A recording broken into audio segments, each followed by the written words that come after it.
Hello friends, Namaskar, Sasrikal, Salam. This is Amit Kapoor. Today I am going to talk about one of the wonderful planet, one of the energy and power and confidence planet. Name is Mars. आपके birth chart में अगर Mars strong है, आपके birth chart में अगर Mars well placed है, या आपका एरिस असेंडेंस है, आपका स्कॉर्पियो असेंडेंस है, सेजिटेरियस असेंडेंस है, पाइसिस असेंडेंस है, लियो असेंडेंस है, कैंसर असेंडेंस है, तो और मार्स आपका वेल प्लेस्ड है, लाइक एरिस साइन में, स्कॉर्पियो में है, कैप्रिकॉन में है, या किसी किस्म का नीच भंग राजयोग में है, या किसी किस्म का विपरीत राजयोग में है, तो आपको मार्स की दशा में बहुत ज़्यादा अच्छे अचीवमेंट्स मिलेंगे। आपका कॉन्फिडेंस लेवल बड़ा ज़्यादा स्काई हाई रहेगा। सबसे पहले तो मैं ये बताऊंगा कि मार्स बर्थ चार्ट में क्या रिप्रेजेंट करता है। मार्स बर्थ चार्ट में रिप्रेजेंट करता है आपका कॉन्फिडेंस, आपका स्ट्रॉन्ग विल पावर, आपका शौर्य, आपकी हिम्मत, आपका भुजबल, आपके भाइयों के साथ डीलिंग, आपके सिबलिंग्स, आपके छोटे बड़े भाई कितने होंगे, खून का रिश्ता उनके साथ जो है हमारा वो कैसा होगा, आपके भाई आपके लिए सपोर्टिंग लाइफ में रहेंगे कि नहीं रहेंगे, मार्स से रिप्रेजेंट करता है बर्थ चार्ट में। मार्स रिप्रेजेंट करता है कि आपका अंदर कितना पैशन है, आपने कुछ सोचा है लाइफ में कुछ करने के लिए, तो आप उसको कितनी शिद्दत से करोगे, कितने हार्डवर्क से करोगे, मार्स रिप्रेजेंट करता है। मार्स रिप्रेजेंट करता है आपका पैशन किसी भी चीज़ के प्रति। अगर आप बिजनेसमैन हो तो बिजनेस के प्रति कितने पैशनेट हो, ये मार्स रिप्रेजेंट करता है।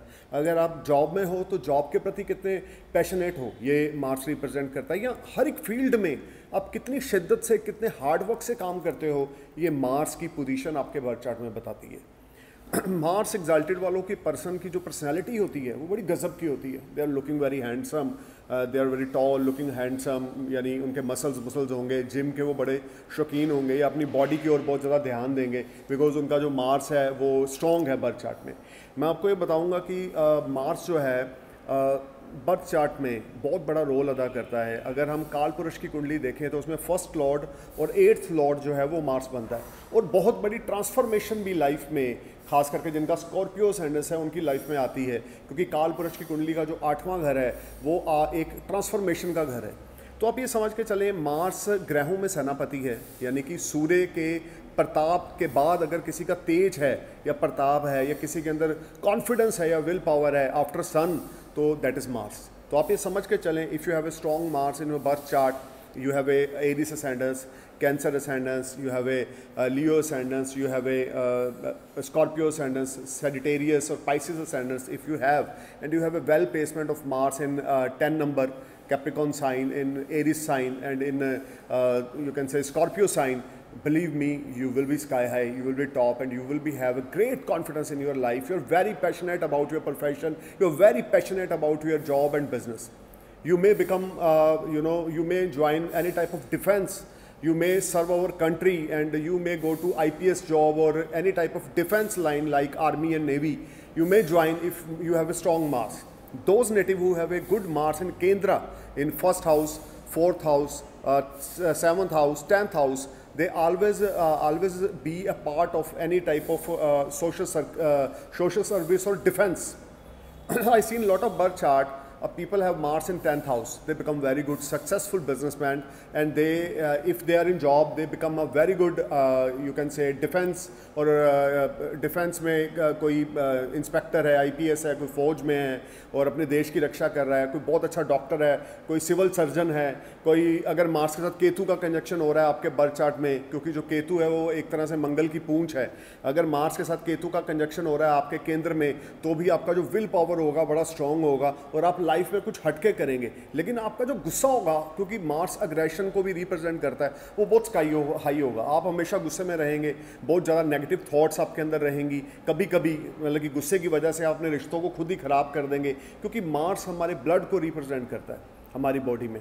और अगर मार्स आपका इन सब असेंडेंस के लॉर्ड में है, यानी कि लॉर्डशिप में उनकी है, और वो डेबिटेटेड है, जो मैंने असेंडेंस आपको बताए हैं, एरिस, कैंसर, लियो, स्कॉर्पियो, उसके बाद आप जाएं सेजिटेरियस, पाइसिस, अगर इन सब हॉरोस्कोप्स में मार्स डेबिलिटेटेड है या किसी किस्म के एनिमी प्लैनेट या मेलेफिक प्लैनेट के साथ प्लेस है लाइक राहु और सैटर्न से, तो लाइफ में आपके ऑपरेशन भी होंगे, आपको ब्लड रिलेटेड इन्फेक्शन हो सकता है, यूरिन रिलेटेड इन्फेक्शन हो सकता है। आप बहुत ज़्यादा अपना ध्यान रख के चलें, आपके बॉडी में ब्लड के जो सेल्स हैं वो लो हो सकते हैं, या आपकी ओल्ड एज में आपको ब्लड से रिलेटेड कोई ना कोई इन्फेक्शन हो सकती है, ब्लड कैंसर हो सकता है अगर मार्स आपका बर्थ चार्ट में वीक है तो। So guys, you need to know where Mars plays in your birth chart and which type of position you have Mars. Do you have a strong Mars? If you have a strong Mars, believe me, you will rise a lot during the Mars Mahadasha or Antardasha. You will success, name, fame, prosperity, and you will be on another height of willpower, because Mars represents your courage, your speed, your profession, your passion.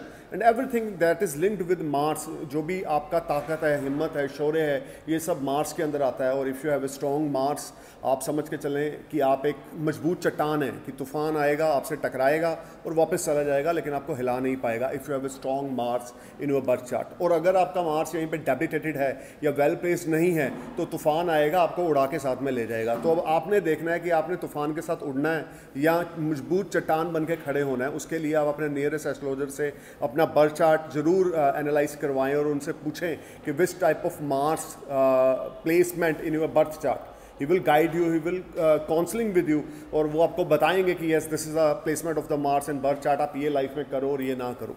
So thank you for watching my channel. I hope you understand what I am trying to clarify with you, and thank you for your love and support, and I'm praying for your happy future. Namaskar, Jai Hind.